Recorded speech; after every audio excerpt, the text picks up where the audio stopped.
Hello. Welcome. We're so glad you all joined us again for another episode of Justice League Revisited. And I say joined us again, maybe this is your first episode, so I say thank you for checking us out. Hopefully you like what you hear and you've got an exquisite back catalog of episodes to go back and listen to as you enjoy watching Justice League and Justice League Unlimited on whatever your streaming platform may be. Or maybe you're like me and you've got the DVDs.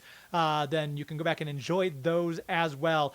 My name's James Enstall, host of Geek To Me Radio. You can hear me every Sunday night on the radio talking about pop culture. On the other side of the Zoom screen, from an undisclosed secret location inside an active volcano lair, we have my wonderful co-host, the voice of Wonder Woman, Susan Eisenberg. How are you? Well, you're not supposed to disclose my location. I didn't Hello? say which volcano. Okay. I love how you're staying in the theme of today's episode. That's fantastic. Very well. Well done. I'm excited. I'm well, thank you. Thank you for asking. And I'm excited for today's episode because we have an actor and we have a director. And I love that combination. I've said so many times that when I did the show and when we all did the show, there wasn't time to just hang out and shoot the shit, as it were, and talk about the episode and all this. And now that there's so much time has passed, we can sit down with these people and talk to them, and the writers and directors and animators and musicians and actors. And it's just the gift that keeps on giving. And do you want to tell the kids who we have on today? Yes, I'm very excited because we are covering the episode Doomsday Sanction, which is the 16th in the run of Justice League Unlimited, third in the season 2, with an original air date of February 19th, 2005.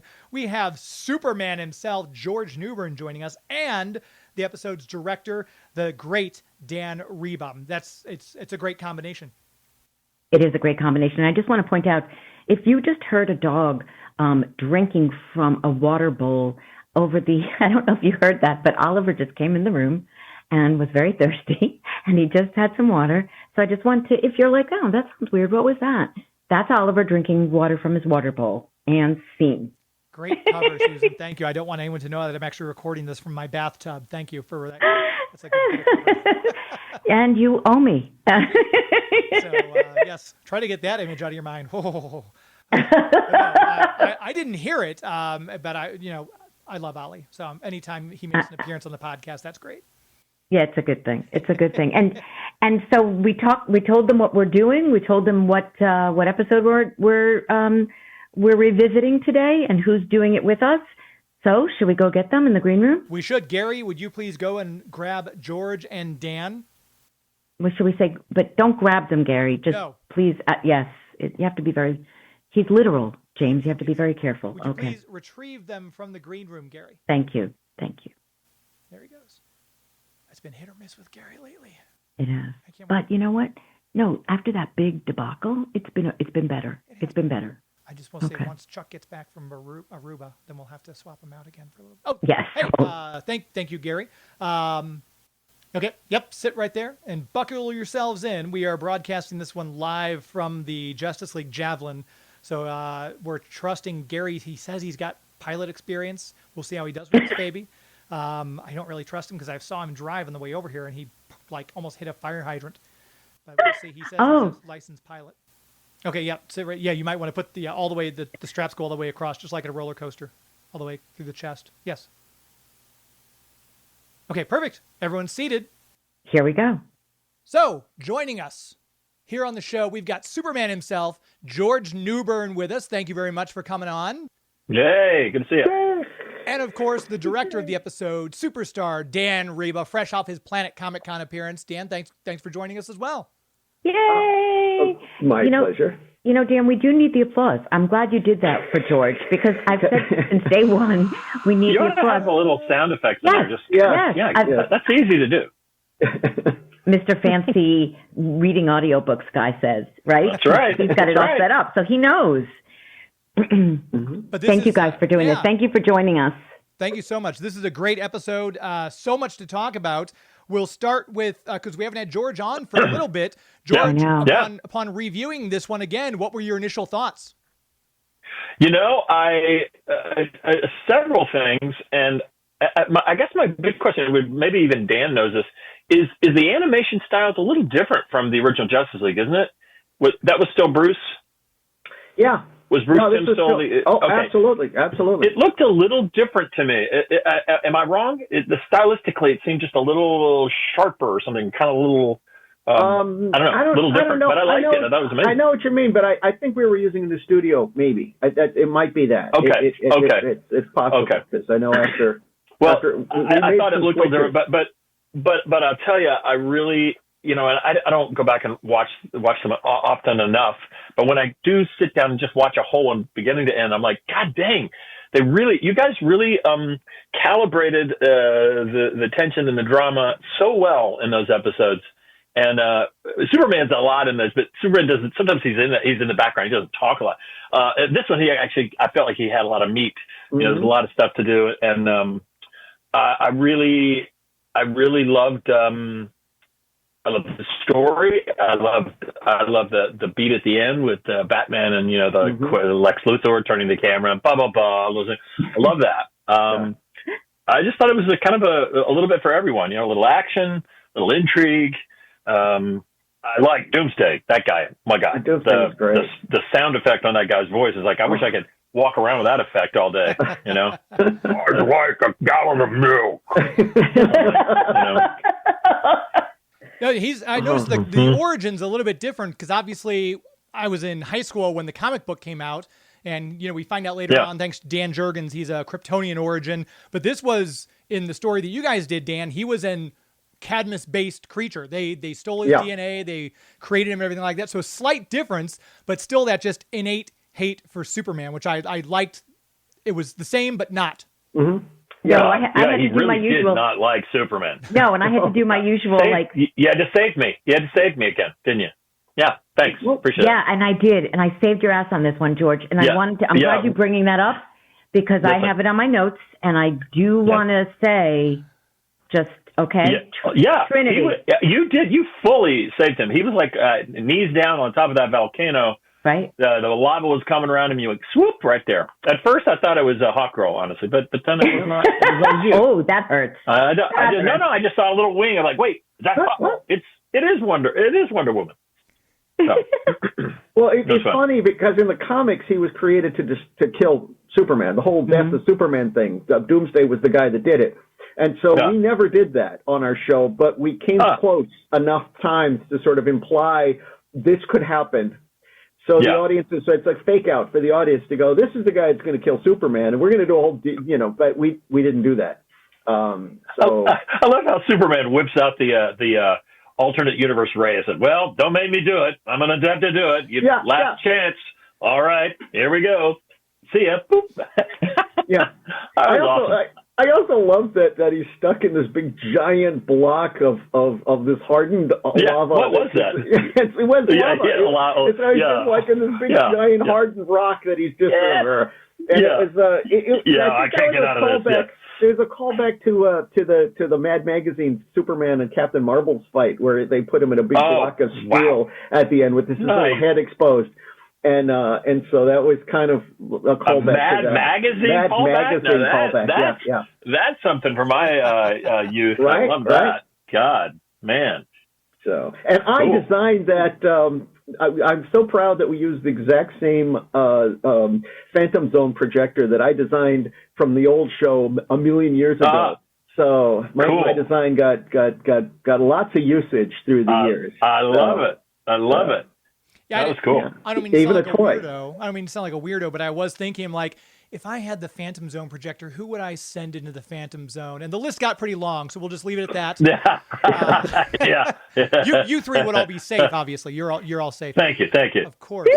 But I love this was such a big guns episode, Dan Riba, because we had all the people, all hands on deck. Superman was there, Wonder Woman, we had the Flash there. I didn't see Green Lantern, and I was curious. Obviously, the story was by Dwayne McDuffie and the teleplay by Robert Goodman. But Dan, as the director, was there any thought to why certain characters weren't used?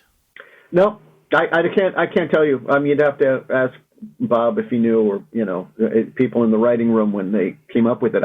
I think just we have too much business going on, and we have to focus on Wonder Woman, Superman and Batman. Right. It's kind of their John story. Jones. John Jones is in there a fair amount. Yeah. But what was really tough from a directing standpoint, and I'm still, as a director, not completely sold on the timing, but it was very ambitious. That wonderful boardroom scene of the Cadmus and the Justice League, the rotating. I loved it. Cutting back and forth. Say that. So brilliantly thought out. It was a great idea. It was scripted that way. It was really it was tough, and we tried to time it right, and it just it's like the background I think is panning too slow or too fast. The tables. I think you're too hard on yourself. Everyone's dialogue reads. So it's like the acting is good and the dialogue reads. So we don't really get a sense of anything wrong. Really, it's fine. No, I think it worked. I think it worked great. Actually. But it was very cinematic, and that's the thing. That we had like a couple of retakes to get the timing right because it was like, and then slow it down and editing and do all sorts of stuff. It was a tricky shot. So it was cool.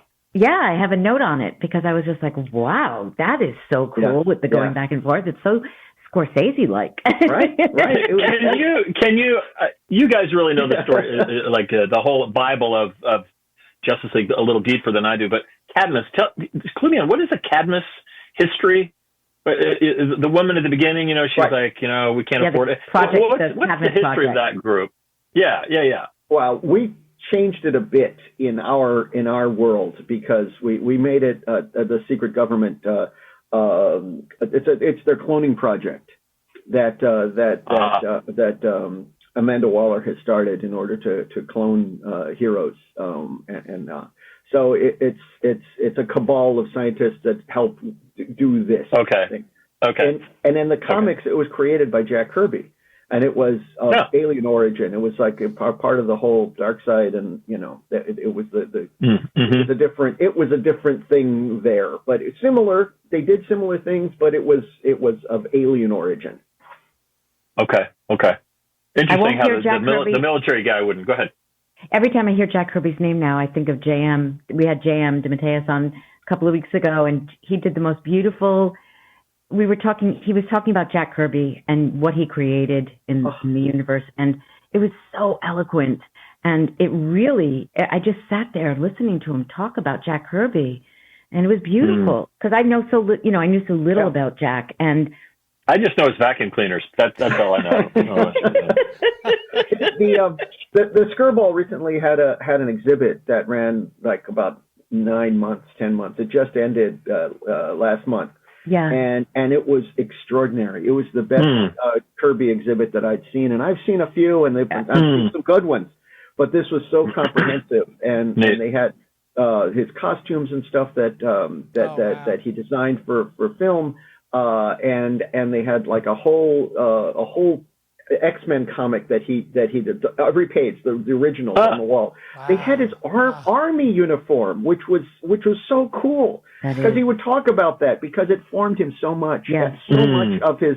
In fact, I have a theory, but I shouldn't let it out because it's just a theory of mine. Yeah, so share it. But it's based on the way that he would respond if you asked about Patton, because he Patton had dressed him down at one point, and so he would always go, "That bastard Patton, blah blah blah, yelled at me because I didn't have my tie on right, and blah blah blah. And here I am trying to kill people for the country and stay alive," and so he was like.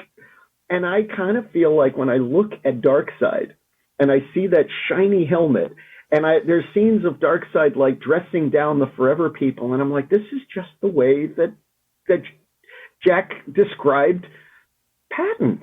I'm wondering, Interesting. I would have asked him, but I didn't think of it at the time because I kind of put two and two together. But you don't know, you don't know what's going on in his mind. I think he just put everything in. Yeah. It's like everything that happened to him ended up in the comics, and his imagination was just unparalleled. It was. He read every science book, and he subscribed to magazines and stuff, and then science fiction as well. So he was putting stuff. He added cloning stuff before anybody was even talking about cloning. Uh-huh. He was way ahead of his time. So it was. He was amazing. we owe so much to him. Oh, and also, that exhibit actually showed scenes from the Superman cartoon and the Justice League, the Ties That Bind. The Mr. Miracle did clips of that episode in the exhibit. So it was like we that's cool. were representing. It was really cool. That's it was awesome. So cool. Oh, I just got chills, Dan. I know. But imagine me being there going, oh my gosh. That's so wonderful. That's so wonderful. I love that.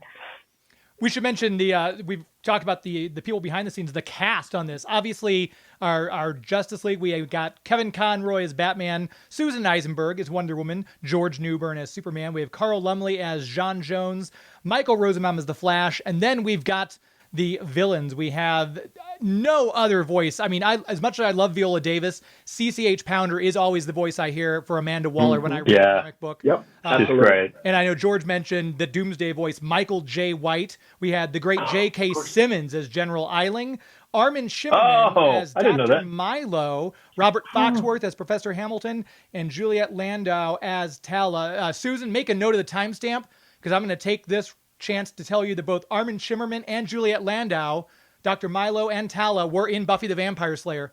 Boom. Okay, 18 minutes in, and we have a Buffy the Vampire reference. Okay. Nice. Is that something that happens every episode? I don't know. That or Star Trek, and I'm not a fan of really. But I appreciate it. Armin was on Star Trek too, so there, I'll throw that one. Thank you, Dan Riba.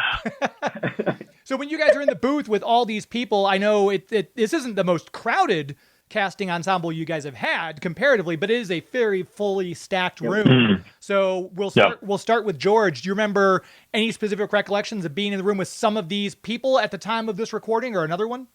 Good God, no, I don't. For me, it was one long Saturday.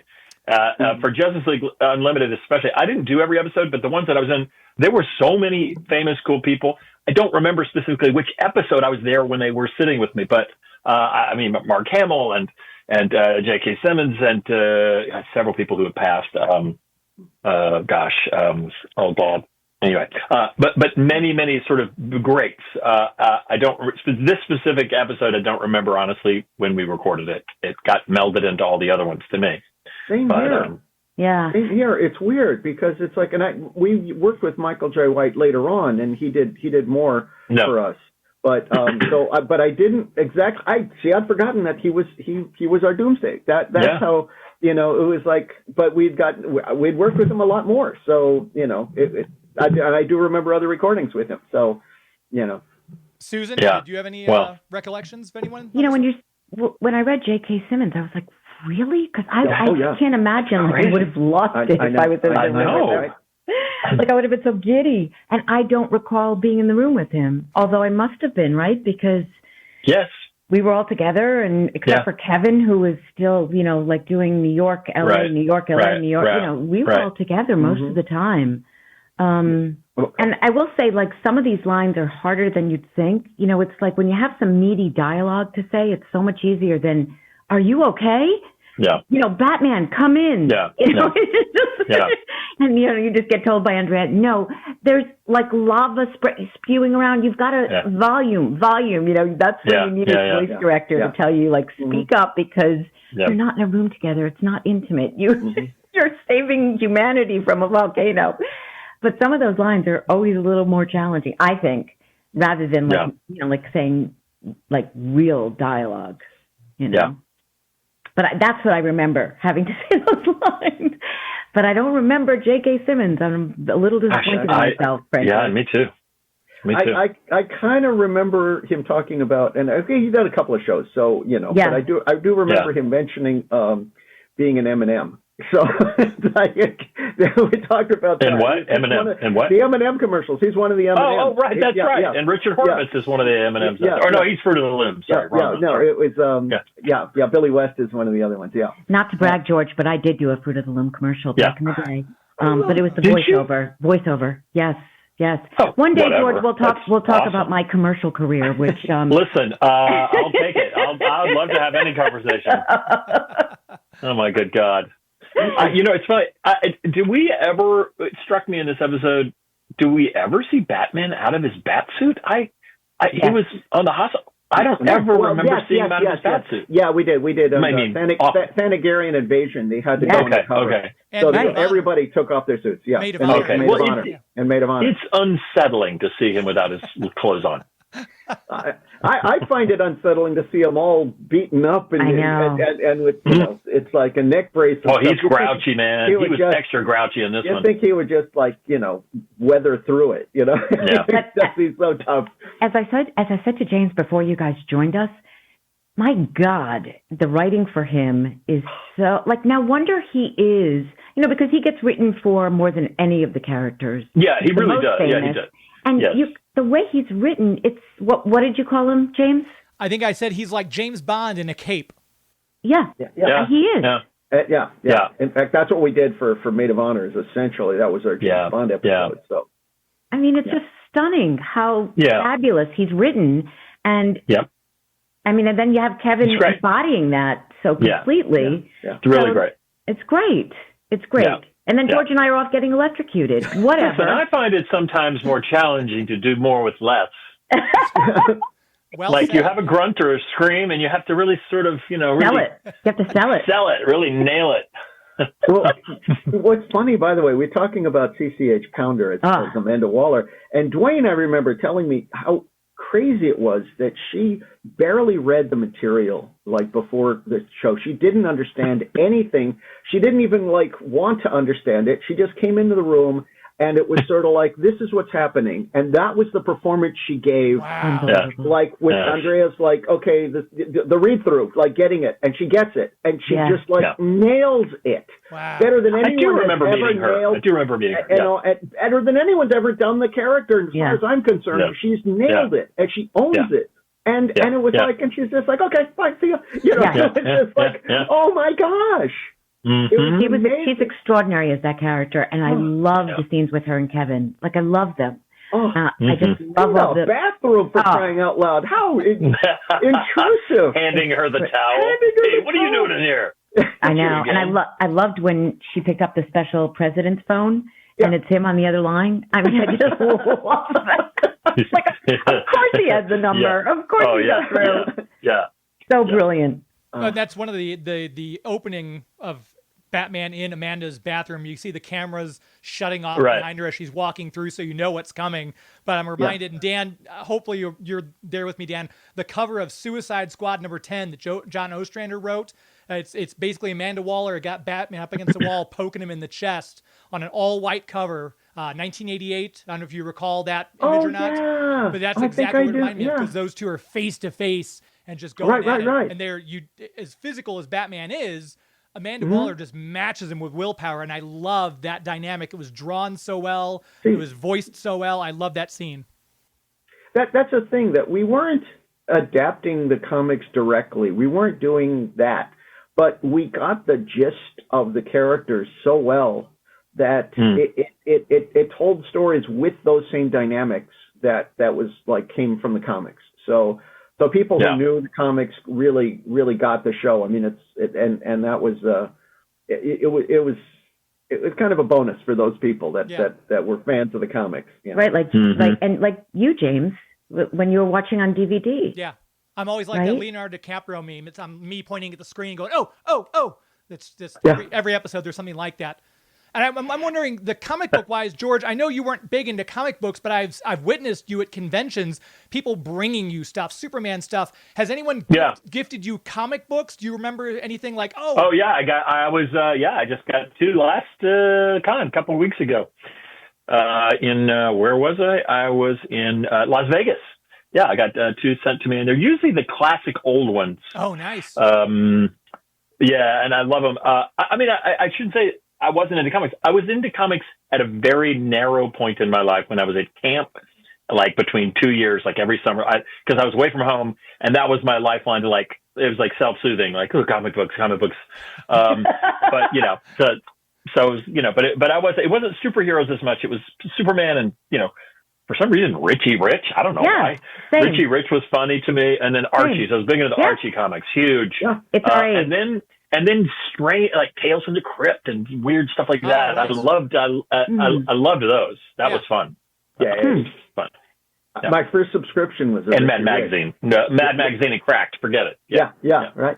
But that was Richie Rich was my first subscription. My brother was like, okay, now my comics, oh, really? You stay away from my comics. I'm doing the Marvel and the DC stuff, but you can have this, and so that was my early memories were getting Richie Rich in the mail. So. Isn't that so? And that's so funny. And like, what was the lure of Richie Rich was like, wow, that kid is so rich. It's like Bruce Wayne. He didn't fight. He didn't do anything. He's just like, wow, he's so rich. Yeah. He can have anything. There was no superhero. There's relationship. Well, they did eventually have a bit with his butler and the villains. They would have That's true. There was stuff. They'd have adventures eventually, but at first they didn't. It was all gags. We can do a whole panel talking about Richie Rich. I know, boy. Stay tuned. Next episode on Justice League, a very special Richie Rich episode. That's right. Richie Rich is just Bruce Wayne if his parents hadn't been killed, right? Exactly. Yeah, there you go. Oh, wow. There you go. There's a twist for the podcast. We put out that we're having Dan and George on the show today. So, of course, Twitter did its thing. We've got some questions coming in. We have at Amazon, spelt with a 0 instead of an O, _princess, spelt with a 3 instead of an E. Favorite shot was the transitioning between Cadmus and JL at the table, which we all talked about. Love it. Fantastic shot. For George, she's got a question for both Dan and George. For George, who do you think in the show was a harder fight for Superman, Doomsday or Darkseid? Wow. That's a tough one. In this, Doomsday's hurt. He hurt. I'm still sore. He's so big. Doomsday's so big. And the voice is so terrifying. I think even Superman, he had his shirt off for a minute, which is kind of cool. I worked out for that one. But I think that the voice alone must just scared the shirt off of Superman in this one. So I think give the edge to Doomsday. And then Dan, she'd like to know the last shot of Bruce with the light across his face. Was that meant to signify or foreshadow anything? Well, we already had the Justice Lords, and that was sort of in order to sort of foreshadow Bruce's doubts that they might not go, they might go that route. Okay. And so because everything is aligning for that, Lex becoming president, all of this stuff is sort of, it's leading up to that. Mm-hmm. And then we continue with that, with the questions, finding out about it stuff in later episodes. So we're not going to, Right. So we, that theme, and we also, the idea of Superman sort of losing control was also part of this arc. His buttons are being pushed by Cadmus and by Lex specifically. And so, when Clash happens, it's sort of like, he, and that was one of the things that Dwayne told me one time. It's like kryptonite isn't really Superman's main weakness. His weakness is losing control. Wow. His fear of losing control. Uh-huh. And that's, I live in a world made of cardboard. Yeah, too. Exactly. Wow. So that was interesting. That was his take on Superman. So that's kind of where we're going. And since we sort of established to some degree that Batman could pretend at least to side with the Justice Lord side, we're foreshadowing that possible future for them. Yeah. That's cool. We've got at Kyle Noronha. Hopefully I pronounced that right. Wants to know, given George was new to the role and didn't do him in Superman the Animated Series, in Justice League, was curious of did your approach to the work change, knowing that Tim Daly had done it previously? Was there any change in your work as you would normally approach voice work, having kind of come into a role that had previously been inhabited? You know what? I claim ignorance mostly because I didn't know it was going to be what it turned out to be, and I thought it was a one-off. And I hadn't even seen Tim Daly in this. I know Tim, and I've known Tim for a long time, but I wasn't tracking, he's Superman now. Honestly, it was not even on my radar. I'd never seen it. I got the part, and I went in and went, oh, God, okay, Superman. Okay, Superman. This is going to go for like more than one episode? Okay. All right. I honestly, I didn't even know I had replaced him. That's how stupid I am. I was just not paying attention. But then later, like a couple episodes in, Andrea said, Tim did it before, and I went, oh, got it. But I purposely I didn't go back and listen to Tim because why would I do that? That's just going to get in my head. And we're honestly not that dissimilar in many ways. But I didn't even want to chance, trying to not do him or do him or whatever. Mm-hmm. So, yeah. At Lavinia_LL, when we see the founders discussing around the table, there are 7 seats, but in the chamber, when they send Doomsday away, there's only 6, which obviously Hawkgirl is not missing. Dan Riba, do you know if there was any reason for this? No. I can't. It's been so long, and I just watched it. Yeah, you could say anything, by the way. You could say anything. I know. Yeah. I could. Boy, we mentioned Green Lantern not being there. Was he in the room at the time and not have lines, or was he not? Was he not even there? I don't. He had to go to the bathroom. He had to go to the bathroom. Yeah. At Perfect, spelt with 2 F's, he was very excited that Dan and George are both going to be on, and said that you two are the perfect guests for this episode. Oh, look, George even has the Superman. What Superman? What? Sorry. Or George just changed clothes very quickly in his phone booth, and that was actually George. Exactly. Morphing. Let's see. But yeah, what was the question? Sorry. No, it was just more a comment. He wanted to say that Dan and George are the perfect guests to have for this episode. So we thank you. Agree. At Anthony3270, for a moment towards the end when Bruce is laying in the bed, it looks like Diana wants to say something before she turns off the lights when she looks back. She wants to know, Anthony wants to know, Susan, what would you have said to Bruce before you left? Yeah, it's a great question, because I thought of that when I was watching it, because that's not Susan. That's how she's animated in that moment. It's not like I start to talk and then I walk out. It's all in that facial expression and how she looks back. I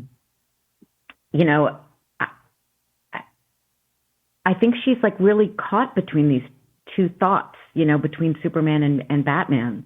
And I think she'd like to talk to him more about it, but he's just not in that headspace I think she wants to have a more conversation about it, but he's so shut down in that moment. Mm-hmm. And there wouldn't have been a point in that moment to have that conversation. That's what I felt. But of course, it wasn't written. It wasn't like they say, Diana wants to talk to Bruce, but he's closed off. But I think Dan could probably talk about it. You don't get to joke about this. Is sort of like, that's enough to kind of go, okay, this is not going to be a regular conversation. Each free. I was thinking of something and then the thought left my head. Because I do come in and I actually am the first to crack a joke. I said, you'll do anything. Yeah. And then Superman's joking even further. And right. I think we were both kind of. So you're like, oh back. my gosh. Right. Oh, the other thing I thought was kind of funny was Superman uses the Phantom Zone projector and Batman's like, as though he executed him. And it's like, well, that's not a death. And you can get out of that. I mean, I know it's a terrible thing, but what else is he going to do? Is he going to lobotomize him again? So it's like, there really is no other option in this case except to kill him. And it's like, well, he didn't kill him. Right. So I think Batman's like, well, Batman, what do you think he should have done in this? Right. My response is like, well, what do you want me to do? Yeah, exactly. It's like, exactly. I had that note down here because basically the Phantom Zone is just Arkham Asylum for superpowered people. So I didn't understand quite why Batman was so upset. Right. Only Batman knows. Yeah. Only Batman knows. It's pretty terrible. I mean, it's a little worse because it really is like you're turning somebody into a ghost forever. I mean, it's supposed to be, at least supposed to be forever. So it's like they're in this horrible existence in this weird world that's not very pleasant. But you know what? The guy, he was created. He's a clone created, to kill. To kill. What are you supposed to do? Right. What? On a lighter note, I loved in that these, in the Unlimited episodes, you have all these characters walking around, and when they're waiting to see like what's going to happen, You know, like you see people coming in and out of the frame and walking, and you're like, oh, there's so and so. And who's the guy in white? Who's the guy in white? Who's the? Is that Hawk and Dove? Oh yeah, that's Hawk. Yeah. Yeah. Hawk. Okay. Yeah. So I'm like, wait. Who's that? Look at me recognizing superheroes. Yeah. Look at you. No, but I was really impressed with. I just love that because I know it's so fun when you see all these characters and you recognize them. But you know, of course, they don't have any lines. So sad for the actors, but for the fans watching, it's wonderful. Yeah. Mm.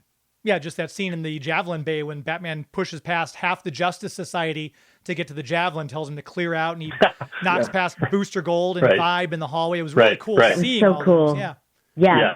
I love that. And also, I have to say, the Javelin sequence, Dan Riba, wasn't that great? was so exciting. You know, it reminded me when we had Joaquin on, and he had directed those action scenes in his episode, and it was just, his part of the episode, the action stuff.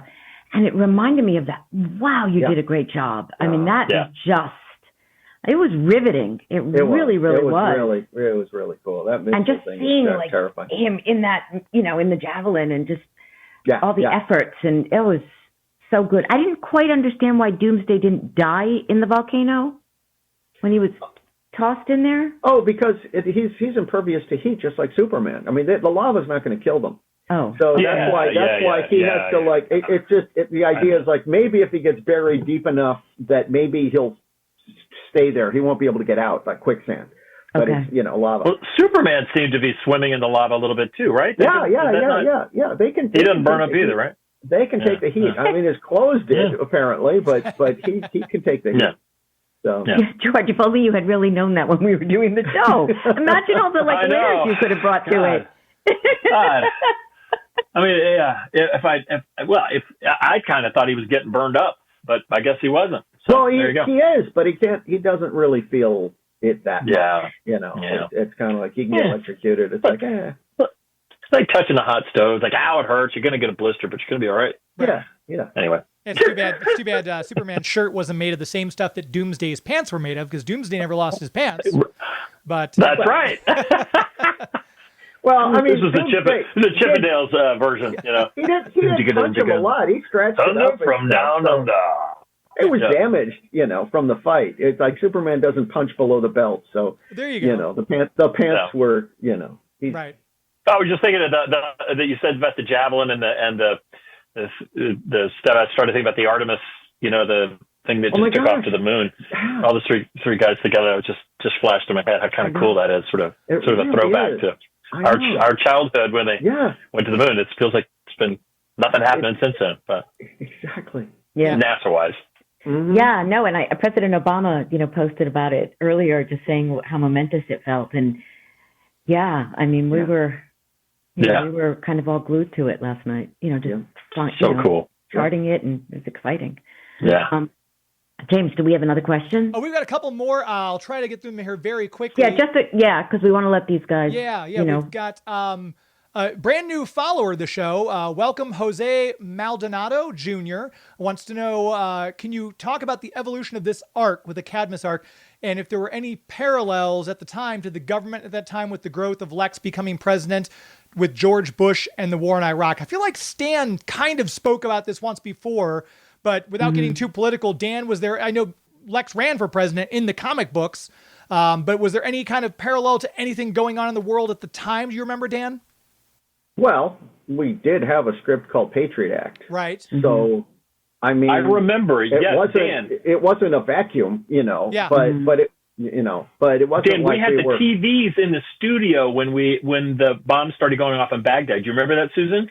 I was standing next to you. We had the TVs at Warner Brothers. For some reason, they rolled up a TV, and we were all standing there. It was even between sessions or something, and maybe it was out in the lobby or whatever. The TV was on, and the bomb started going off. And I remember at the time I was just unsure. I was like, well, maybe they do have WMDs. I didn't know.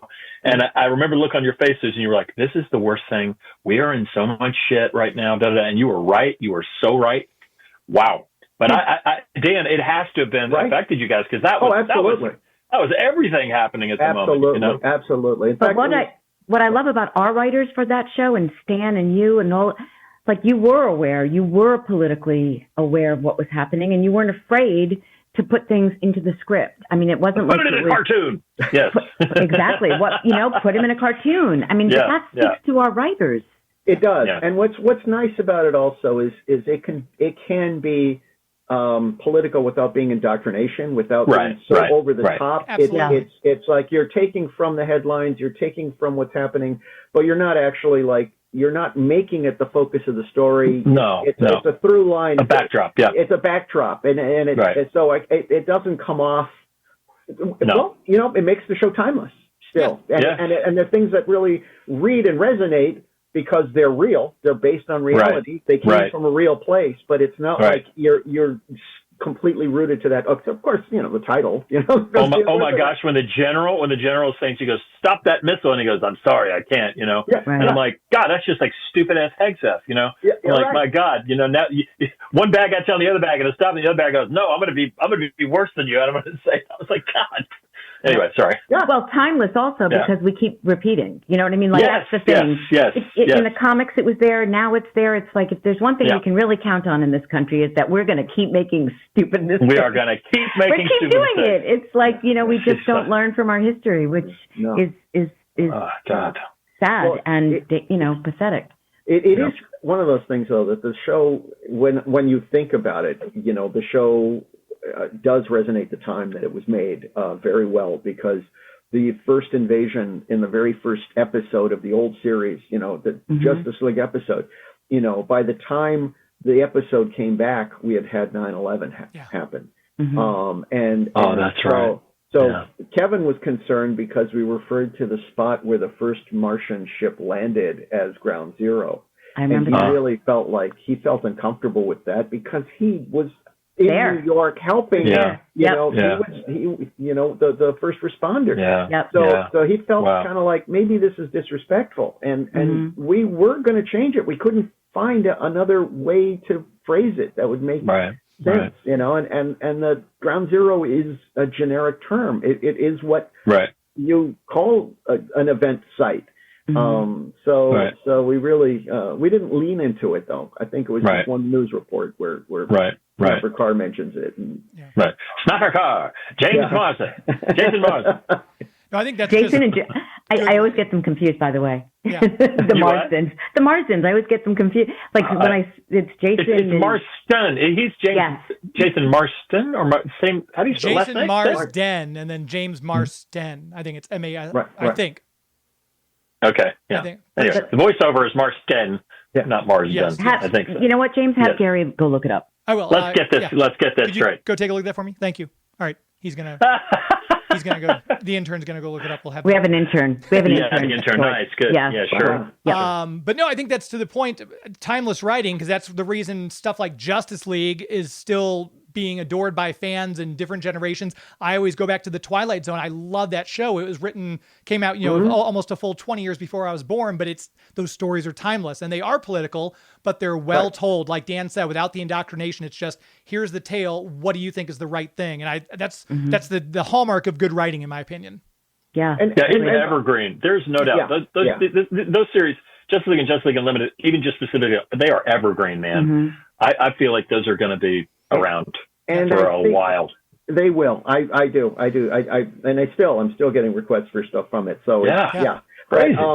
But what's interesting also, speaking politically, people did complain initially because we dropped the of America. They were in the comics the Justice League of America. Oh, was it really? Okay, yeah. And we felt like, well, that's really limiting because this is the Justice League for the world. The world. I totally agree. I totally agree. From a marketing standpoint, why would you do that? You dumbass. Why would you do that? You need to export the material. You want these guys to be everybody's heroes. These are Greek gods. These are classic mythological. But there was criticism initially when we did that. Yeah, there was some pushback. Yeah, the title has gone through other iterations. It's been just Justice League. It's been Justice League International. They had a Justice League Europe comic book. So that's odd that people complained. Yeah. Huh. I don't think they were really comic book fans. I think there were people that grew up on the Filmation cartoons. They don't like change. They don't like change. They don't like change. But if you don't like to complain, then make sure you find Justice League Revisited on your podcast platform and leave us a 5-star review. Those are the kind of things we like as non-complainers. There you go. But as we're wrapping this up, my thanks again to George Newbern and Dan Riba. As we let you go, this is going to drop here in about another 5 days. So are there any, we'll start with George, any cons coming up, any personal appearances, and how's the olive oil business? Great. Let's see. I've done several things. Con, I think yes, I'm coming to, I'd have to look at my phone. Google it. I've got 6 more cons this year booked. Wow. I'm hoping I get more. Yeah, olive oil business is going great. We don't have enough product. I got 300 bottles. And if I don't even advertise it because they'll sell immediately. It's crazy. I was going to say, do you want to mention the product? 10 Hands Olive Oil on Instagram. And if you message me, we'll figure out a way to get some to you. But it's fantastic. It's beautiful. I'm a farmer at heart, honestly. It's kind of like Superman was a little bit. Yeah. Out in Kansas, you know? Yeah. I'm going to have to message Dad was. I'll have to message you because I'd love a bottle. I'll send you. Yeah. Are you promoting your appearances on your Instagram? I am sort of. I just don't want to. Yes, Neri's after me about that. I need to do it better. But yes, I will. It'll be on Instagram. You know, for the people listening and who love George and who doesn't, he's on Instagram. So, you know, I mean, you come on there. Absolutely. Yeah, at George Newbern. Thank you so much. Yes, that's it. Okay. Pretty simple. And Thank you, guys. Dan Riba? Well, I think there's this little con happening in St. Louis. Right. Probably doing next Two Rivers. Yes. There you go. Going that. Yeah. Yes. So I'll be doing that one. I'm going to be doing that one at the end of this month, and then I have maybe something before, but I can't. I'm not sure exactly. But there is just announced in June a Fan Expo Anaheim. Oh, wow. And we don't know exactly how large it's going to be, but we're going to try to get a big booth with lots of people there. Mark Hamill is going to be there. Oh, wow. So it's going to be like a huge, we're trying to get like a Batman reunion thing going. Wow. We'll see how that goes. There you go. But I mean, he's not going to be at our booth. I mean, Mark Hamill. But let's not get crazy. Let's not go crazy. But I can do all sorts of cool, oh, gee, where did I put it? Hold on. I think he's getting a drawing of Mark Hamill. Already drawing. Nice. Nice. Well done. Very good. Well done, sir. Love it. Oh, cool. Perfect. So. All right. Well, Dan Riba and George Newbern, thank you for doing this. It just means the world, and we really needed an actor back. People were like, "Where are your actors in?" Where are your actors in here? Yeah. So, George, thank you for stepping up. Of course. All right. Have a good day, you guys. All right. I'll talk to you both soon. Take care. Bye. Thank you again. Bye. Bye. Bye. There they go. Dan's jumping in the Reba mobile, and George put on his cape and flew into the sunset. So I didn't expect that. No. I was surprised. I did not expect the flying away. But listen, he's in the moment. Yep. It's good to have them both on. It was nice to have a behind the scenes person and one of the voices on here. This is fun. It is. It was fun, and like I said earlier, we really had gone a long time without having a voice actor besides me on, and it was nice. Not that long ago, but it feels like it was really long ago. A while. Yeah. Yeah, exactly, and maybe because we've had so many of the writers and directors on so consistently, from Unlimited. So great to hear George. Always good to see him. I do want to mention because when we were signing off with George, he had mentioned that he has an appearance and he wasn't sure, he wanted to make sure he had the right title for it. And George Newbern is going to be at Dallas Nostalgic Con May 2nd and May 3rd. And if I'm not mistaken, he'll be there with Steve Burton. Ooh, fun. So check that out if you're, I believe that's for Sephiroth. They do a lot of appearances together. So check that out in Dallas, May 2nd and 3rd. All right. So... And Dan, listen, Dan's booked every week. He doesn't even live. He lives in an RV on the road now. He's just. Oh my God. He's just so popular. I know. Well deserved. We're lucky we get him. I mean, it's a good thing we book in advance. We do. We're 6 months out normally, and he's like, it's one of those, like a restaurant, it's hard to get a table to. That's like, it's like getting Dan Riba on the show now. Yeah, exactly. We have to go through his people and his reps and his publicists. No, I'm kidding. We have his home number. We do, and he asked me to stop calling. So, but yeah, this was fun. I'm so glad we had them both on. A great episode. As we wrap it up here, what about you? Yeah. Any other? Because I know you just did like a couple events back to back. Do you have any other ones coming up that you can tell people about? I do. I'm going to be in Dallas at the end of the month for a Comic-Con there, and I believe it's the 25th and at 26th. Sunday. Yeah, so I'll be there, and I believe that Lauren Lester is going to be there also, and Diane Pershing. Nice. So that'll be exciting. So a little bit of DC together. Yeah, so I'll be hanging with them, and so yeah, please, if you're a fan, please come say hello. I'd love to see you in Dallas. And what about you, Mister? What do you got going on? Well, I will be doing a live radio show still every Sunday at 10 o'clock Eastern, 7 p.m. Pacific. So if you want to check that out, it's Geek To Me Radio. You can find us on YouTube and on Facebook. When Joey V's in the studio, we broadcast live with video. Otherwise, just go to the radio station's website, ktrs.com/stream, and you can listen. It's online, so it's like listening without that AM crackle. But it's a live show every single Sunday night. And then I know we've got animation legend Keith Tucker. We've already recorded of it, so that won't be a live show, but it is a new show on the 26th of April. So you can tune in to hear my conversation with Keith Tucker talking about all the stuff that he's done. And then we'll roll into May from there. But yeah, you can keep me on locked into your crosshairs on social media. On Threads, Twitter, and Instagram at Geek To Me Radio, and then the aforementioned Facebook.com/Geek To Me Radio. Please subscribe on YouTube, which is youtube.com/Geek To Me Radio. You can check out all of our archives of our past shows, including every single of the big 7 from Justice League at one time or another have been on my show, geektomeradio.com. And speaking of subscribing, please subscribe to this podcast. And leave a review. We do read them, and we love to hear from you. So please, and if you need to, if we didn't get to a question or there's something you want to hear, leave it in the review. You can always do that, or you can email me on my website, SusanEisenbergVoice.com, or reach out to me on social media, Susan Eisenberg with the number 1, Susan Eisenberg 1.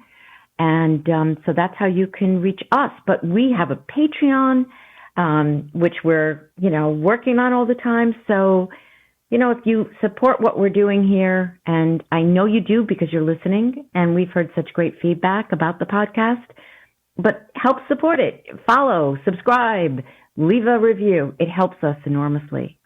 So thank you for that. And anything else, James? No, just thank you to any new listeners who just discovered us, because I was at Planet Comic Con this past week. Yeah. And I was standing in line to talk to Paul Dini and Dan Riba and Jeffrey Combs, who voiced the Question. And I had some people comment on my Batman shirt. And I said, you're a fan of Justice League? Oh, we love Justice League. Have a Justice League Revisited sticker and check out our podcast. So if you're one of those people who I met at Planet Comic Con in Kansas City, thank you for finding us. Hopefully you've enjoyed this episode. Go back and listen to the other ones. And if you see me at a Comic Con, wherever I might be, Two Rivers Comic Con coming up here in St. Charles, later this month, or one of the other cons, I'll be at Terrific Con, I know, in August in Connecticut. Say, hey, big fan of Justice League Revisited, and I'll have a sticker to give you. You can put on your computer or your backpack or wherever you'd like to stick your Justice League sticker. Oh, okay. Well, I love stickers, and you need to send me some because I want some of those. Thank you. All right, kids, this is the time of the show where we wrap it up, and we have another one in the can, and we say to you, thank you for listening, and keep listening. Okay? Because the conversation continues.